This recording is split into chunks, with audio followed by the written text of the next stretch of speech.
Listeners, readers, I'm so glad you've tuned in.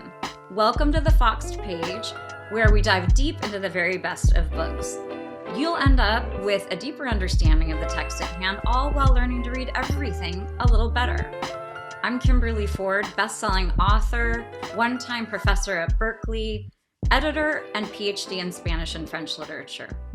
And for those of you out there who are not actually trafficking in rare books, the Foxed Page might be something of a mystery. Foxing is just those little tiny brown spots that you see on the pages of very old, beloved books. Today, we are going to be talking about Elin Hilderbrand's Summer of '69. So this is not, in fact, an old, beloved book, but it is about a very beloved year. I was born, in fact, in 1969. So I have a very, I have a deep fondness for the year. And I really, really enjoyed this sort of sojourn into the year of my birth. For those of you who know me and who have been listening to these lectures for a long time, you'll know that I have a little reservation about when it comes to bestsellers. But a couple of summers ago, I read my first Elin Hilderbrand, and I tell you what, she is a talented woman. And I really found these books so engrossing, I started recommending them to people. And then if you saw it, last year, the New York Times did a big thing and, talked all about how engaging and how engrossing and what a gigantic following she has. And little did I know that she was, in fact, known as the queen of the beach read. So this is not only a bestseller, it is in fact a #1 New York Times bestseller, which again for me is usually not that much of a selling point. But once I dove in, I realized that this sort of the frothy, really delectable kind of fun parts about the book are also bolstered by some really, really good kind of literary merit. So the lecture today will be delivered in 3 chunks, as always. In the first part, we will be talking about why read the book. We'll do a very quick bio of Elin Hilderbrand, and then we will dive in to the prose and talk a bit about historical fiction. In the second chunk, we'll be talking about narrative voice, plot. We're going to talk about the range that she has, which is really impressive, and a bit about music and the intertexts in the course of the novel. In the last chunk, we'll be talking about figurative language, a couple of faults that I have found. I think it's probably not surprising that not every single word and every turn of phrase was not, not maybe quite up to snuff in terms of what we usually expect here at the Fox Page with our literary favorites. But I'm going to just kind of briefly give you a few of those. Then we're going to talk about the arcs of the different characters, it's a very satisfying element of all prose. And I think she does a very, very good job of arcs that are very well earned and interesting. Some of them maybe seem a little more predictable than others, but even those are very satisfying. And then, as always, we will close the third section with a discussion of the close of the novel. Okay, so we're going to dive right in. Why am I having you read a beach read, or why am I suggesting that you read a beach read? Partially, honestly, I don't think I would, except that Elin Hilderbrand really does seem to combine both, some real literary chops together with this kind of delectable setting and this real escapism that I think is at the heart of the idea of a beach read. It's also the beginning of summer. Not sure when you're listening to this, but if you're listening to it, it's June 6th today. So I'm heading into the summer, although weirdly here in California, it's like raining today, which if you're from another part of the country or if you've been here, it seems like it's been raining forever, but it's a little odd to have it be raining today. It was beautiful yesterday. Speaking of California, I actually have spent some time on Nantucket. My husband's family is from Massachusetts, and I've spent quite a bit of time actually on Nantucket with his family. And the reason I'm wearing this black outfit, if you're at the YouTube channel, if you're looking at the video right now, I'm wearing black because whenever I'm in Nantucket, I go the opposite direction of the Lily Pulitzer patio dress, and everything I wear is black. I also, if you are watching the YouTube channel right now, you will note that I am sitting in front of a photo that is the right era. So this is sort of 1969 that we're talking about here. And yet this is a picture of state line. It's between Nevada and California. My mother was from Nevada. I am from California, so I'm having to push against this idea of the beach read by offering up those of you who are watching the video an image of California, Lake Tahoe, and this is the black outfit that I sort of my uniform whenever I am in Nantucket with my in-laws. When we talk about beach reads, often the sort of thrust is that there's a real focus on plot.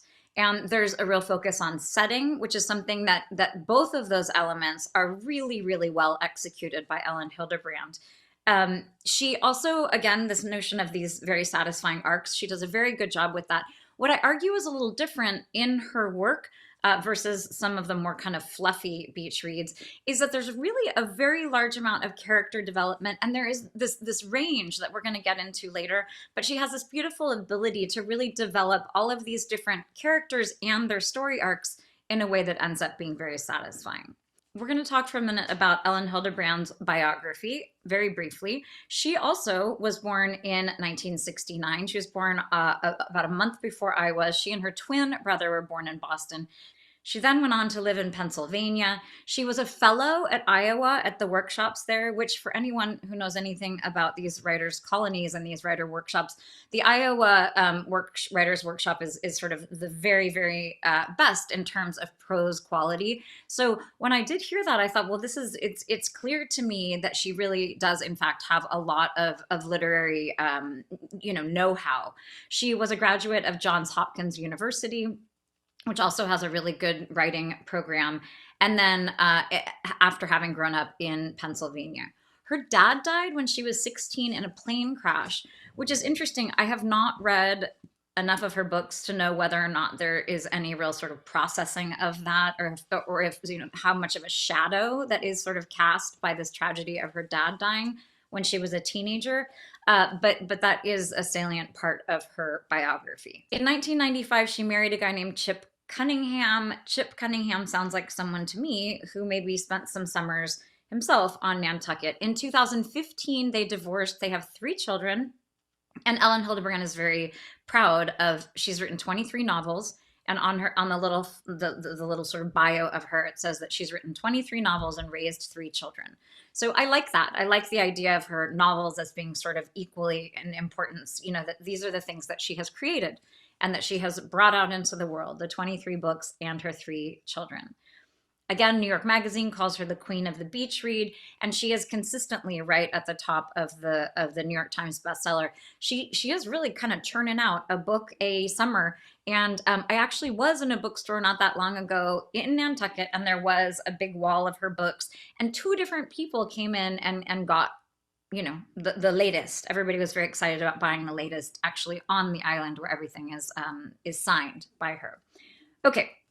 Now we're going to dive into the book itself. So the title of the book, we're going to take a quick look at the cover art and the title. The cover art, I find this just kind of appealing. There on the inside of the flap, at least of my copy, you can see a lot of the other titles. A lot of the other covers, and they all are pretty consistent, which when you are someone like Elin Hilderbrand, you want them to be consistent and you want them to be highly identifiable. Also, you will note that I think probably right from the start, because she was successful, really early in her career, the name takes precedent over the title, which is really it's a sign essentially that you have made it, that they'll come in and say, I want to buy the latest Hilderbrand, not I'm looking for the summer of 69. So the title of these books, they seem a little cliche, a little kind of twee, but also, again, this is maybe what you would expect. And she certainly delivers more than the title promises. My impression of the summer of 69 is that maybe we're referring to the song here, but that song is a song from 1984 by Bryan Adams. So if you're thinking about the one, where he got his first 6 string and all of that stuff, that came well after the summer of 69. Maybe there's a song, I did a little research on this and nothing popped right up. It wasn't like this was sung by Creedence or something. But I think it's also, I think it's a very evocative and a very good title in the sense that it's really, signaling to its readers that we are going to be very much set in a historical era. This is also her first historical novel, which I think is so funny, but I'm 53 years old. So, like, yes, that is historical fiction.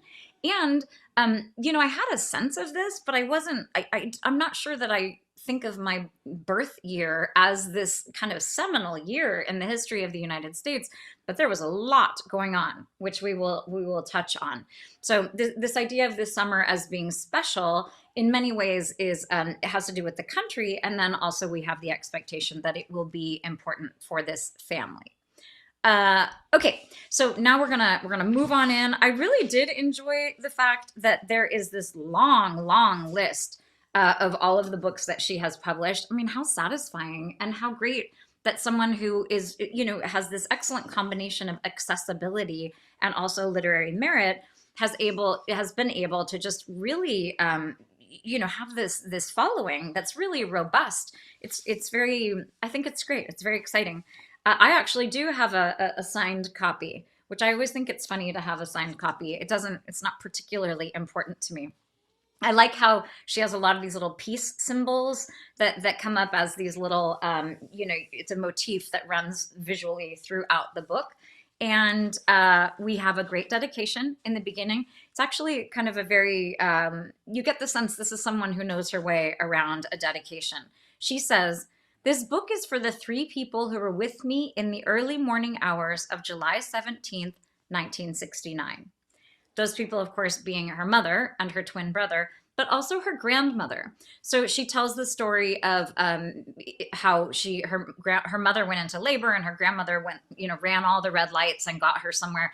And her father at the time, I think, was not able to be there, very much like the father in the novel himself. So she and her brother were born on that morning with her mother and her grandmother, which does speak to this real sense of matriarchy that we have in the novel itself.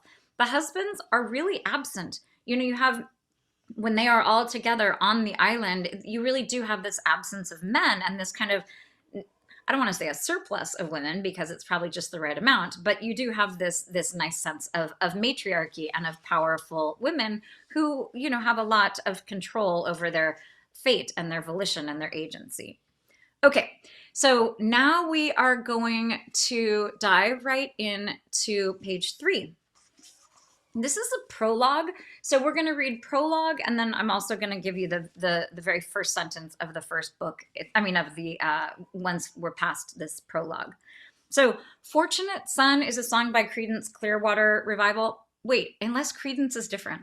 I'm not a student of this music, but it is, importantly, one line of this is, I am not going to try to sing it because that would be not good.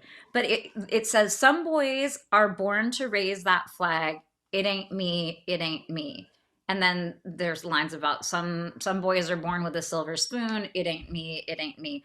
But what's really nice, and actually to me, what signals this kind of literary thoroughness on the part of Hilderbrand is that in the end, when Tiger is writing a letter that essentially acts as kind of an epilogue to the whole thing, he quotes this line that he was born to raise the flag. So you have this very, for someone who's writing a book a year, there really is a lot of attention paid to to how the structure is working and to all of these different nuances and all of these different elements.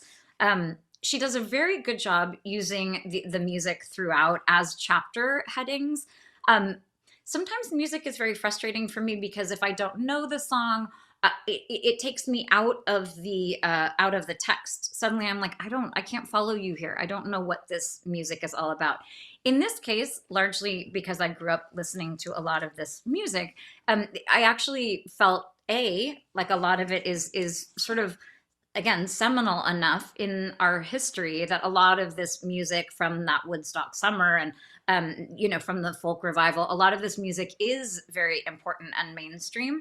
But also, even if you didn't know the name, if you didn't know that Fortunate Son was sung by Credence and you didn't remember the lyrics, it's still the titles that she chooses are very resonant, even if you don't know the songs themselves. Okay, now we're going to dive into the first paragraph. When the Selective Service notice comes for Tiger, Kate's first instinct is to throw it away.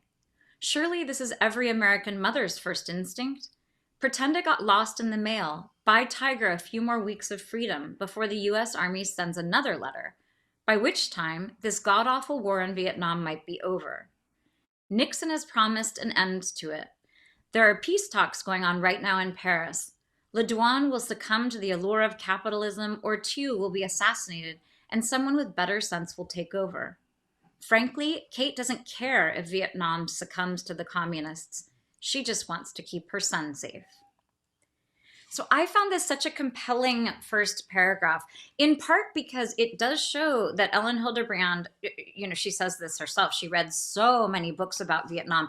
You get the sense that she has this huge reservoir of knowledge about Vietnam, and we're just getting kind of bits and pieces of it, but it's very impressive. This was stuff, she's not just kind of name checking all of the things that we've already heard. I don't know who some of these different people are. Nixon, I do in fact know, but it gives you this sense of someone who is really steeped in that moment. So it creates a sense of trust right from the very beginning that this is an author who has done her homework. We also have this excellent thing when she's hoping that this god-awful war in Vietnam will be over. So we know, there's a nice piece of dramatic irony here, because as readers, we know that in 1969, there are another 6 years to the war. So you get this sense of the desperation on the part of the mom, and this sense that her hope is, going to be dashed in at least one way, which is simply that the war is not going to end that quickly. Okay, and then I want to read the first opening to sort of part one. So the book is separated into 3 parts. Essentially, they're kind of 2 big parts. And then the third part functions almost like an epilogue. I did kind of wonder why she didn't have a prologue and an epilogue and then the middle 2 chunks. But it functions, it's fine. It's fine to have it the way that it is. But I want to read the first part of part 1 just so that we have a sense of both of them, both of the starts, not just the prologue. Both sides now is the chapter heading for the first chapter, and this is a song by Joni Mitchell. Joni Mitchell becomes important later because she is in Woodstock. Not like she's not like a huge player in the novel, but there is mention of that. Okay, they're leaving for Nantucket on the 3rd Monday in June, just as they always do. Jessie's maternal grandmother, Exalta Nichols, is a stickler for tradition. And this is especially true when it comes to the routines and rituals of summer. So there is this sense, and we're going to dive into this a little bit more carefully. In this idea of historical fiction, we have not only the historical fiction that we see in terms of like knowing about Vietnam and talking about the assassinations of Martin Luther King and Bobby Kennedy, but we also have this diction that I think she wields very, very well, where things like stickler, or I'm going to pull up a couple of other examples here. She talks at some point about the dinner hour, because someone comes to the door during the dinner hour. And I actually grew up in a household, probably lots of you did, where it was very rude if someone called on the telephone during the dinner hour being kind of 6 to 7 in the evening. So some of these terms, dinner hour to me feels like it shouldn't be that sort of antiquated, and yet I realize it really is a term, largely because of technology and texting and whatnot. It's a term that really isn't, it kind of just isn't something that is used anymore. At some point she talks about bigotry. So I think these days people don't talk about people being bigots, and they don't talk about bigotry. They in fact talk about racism, or intolerance, or people, even prejudiced is the word that you don't hear as much anymore. But bigotry, this is a word that does feel a little bit dated in a way that I think is great, because it's giving us a real sense of her, of us as having sort of gone back in time. At one point, she talks about the country gone haywire, which again is not, none of these are like actually antiquated, but they do feel a little dated. At some point, someone gets a kick out of something. Again, that seems like something a little dated. Dismay, and it's even the younger people that are talking about their dismay. It's not just the grandmother. We aren't going to spend much time talking about the names in the book, but I do think Exalta is not, in fact, Exalta's first name. She has some other first name. And I really, I wanted a little bit more backstory about that, but I also kind of loved the fact that Hilderbrand is not going to satisfy that curiosity. And we just have to understand that it's probably some sort of Boston Brahmin blue blood kind of thing. But there is this sense of Exalta as being kind of, this very elevated and actually very kind of Victorian era name. So I think, and Blair and Kirby, a lot of the names feel very appropriate for kind of what they are, meaning that these are all these kind of snobby, people who are summering in Nantucket and who come from this long line of people who belong, to the Oar Club and who have, spent generations summering on Nantucket. Okay. So in terms of historical fiction, we have this kind of, situating us historically, which is very important and very well done.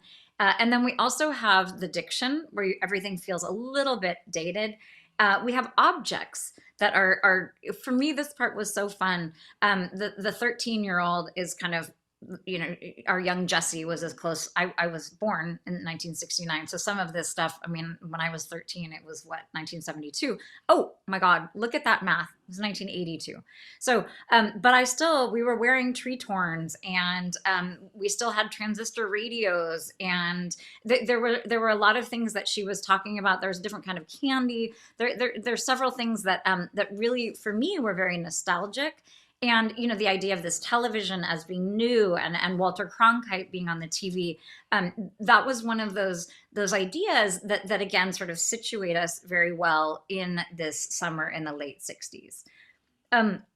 So she does a very good job too, for example, with the televised coverage of the war and with Walter Cronkite, not only is she touching on some of these historical events that are happening, but she's putting like a subtly different twist on them that I really like very much.